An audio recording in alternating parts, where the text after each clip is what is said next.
আসসালামু আলাইকুম। সবাই কেমন আছেন? আশা করছি সবাই আল্লাহর অশেষ রহমতে ভালো আছেন। আজ আমি তৈরি করব ঢাকাইয়া মৌসিম দিয়ে শুটকির এক ইউনিক ভর্তা। হ্যাঁ, ইউনিক বলছি এই জন্য ভর্তাটা একান্তই আমার নিজস্ব রেসিপিতে করা। সকাল 11টা বাজে। দেখতেই পাচ্ছেন বাইরে কী পরিমাণ বাতাস বইছে। এমন তুফান এসেছিল আজকে আমার ঘুম থেকে উঠতেও একটু লেট হয়ে গিয়েছিল। ডাক্তার কাছে যাওয়ার কথা ছিল বাট যেতে পারিনি। এদিকে তুফান শুরু হয়ে গিয়েছে। আচ্ছা, আমি এরকম ঢাকায়া মৌসুম নিয়েছি। আমি ১ কেজি পরিমাণ নিয়েছি। কারণ এটাতে রয়েছে অনেক পরিমাণ ভিটামিন। আর আমি এটা তৈরি করার পরে সংরক্ষণ করব। আমি খুব ভালো মতো ধুয়ে পরিষ্কার করে নিচ্ছি। ধুয়ে পরিষ্কার করে নেওয়ার পর আমি অবশ্যই ২ পাশ থেকেই খুব ভালোভাবে এর আঁশ ছাড়িয়ে নিয়েছি, দেখতেই পাচ্ছেন। এবং প্রতিটা শিম ঠিক এইভাবে টুকরো করে নিয়েছি।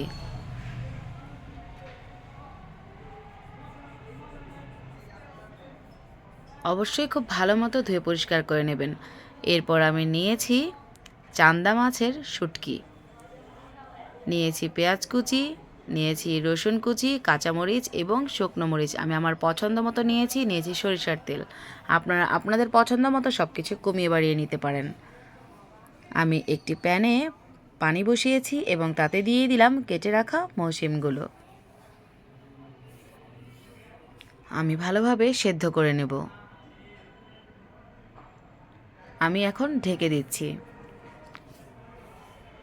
এরপর আমি একটি খোলা তাওয়াতে শুটকি মাছগুলো খুব ভালো মতো লাল লাল করে টেলে নেব। আমার শুটকিগুলো যদিও অনেক ফ্রেশ, তারপরেও এই প্রসেসটা কিন্তু করতেই হবে।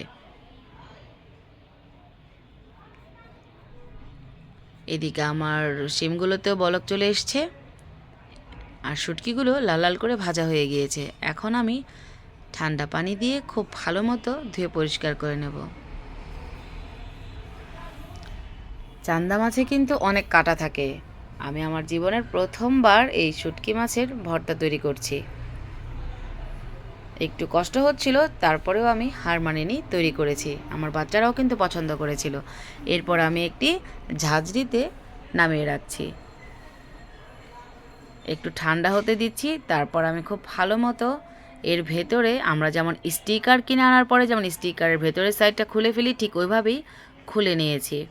ভেতরে একটি রাবারি টাইপের মানে প্লাস্টিকের মতো এক ধরনের পর্দা থাকে। ওই পর্দাটা কিন্তু ফেলে দিতে হবে, না হলে বাটতে গেলে বা ব্লেন্ড করতে গেলে অনেক প্রবলেম হয়। এরপর আবারও ২ পাশ থেকে এভাবে আঁশগুলোকে ছাড়িয়ে নিচ্ছি, দেখতেই পাচ্ছেন। এরপর একটি প্যানে আমি সর্ষের তেল দিয়ে দিলাম। প্রথমেই আমি শুকনো মরিচগুলোকে খুব ভালো মতো টেলে নেব।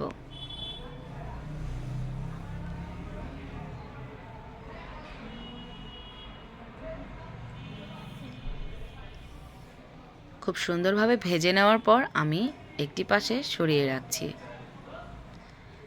একই তেলে আমি দিয়ে দিব শুটকি মাছগুলো। আবারও খুব ভালো মতো মুচমুচে করে ভেজে নেব।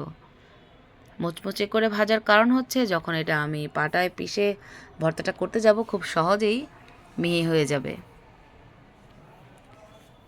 একই তেলে আরও কিছুটা তেল দিয়ে আমি দিয়ে দিচ্ছি পেঁয়াজ কুচি।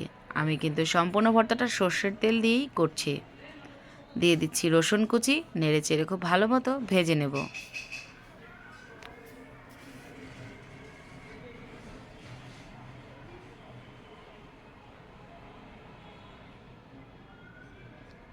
একটু লাল লাল মতো হয়ে এলে আমি এতে দিয়ে দিব সেদ্ধ করে রাখা শিমগুলো।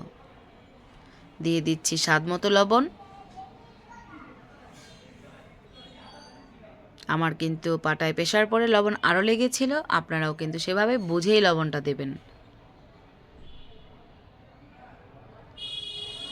আমি সব কিছু একসাথে ভালো মতো ভেজে নিচ্ছি। সব শেষে দিয়ে দিচ্ছি কাঁচামরিচ। কাঁচামরিচটাও আপনারা চাইলে বাড়িয়ে দিতে পারেন।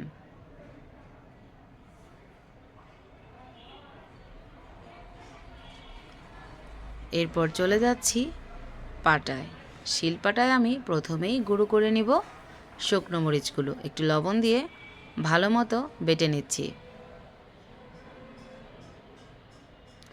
আচ্ছা, আপনারা কিন্তু চাইলে এই ভর্তাটা সম্পূর্ণ ব্লেন্ডারেও করে নিতে পারেন। দিয়ে দিচ্ছি শুটকি মাছ এবং এখন শুটকি মাছটাকেও ভালোভাবে পিষে নিচ্ছি। সবশেষে পিষে নিচ্ছি শিম এবং কাঁচামরিচ। ব্যাস তৈরি হয়ে গেল।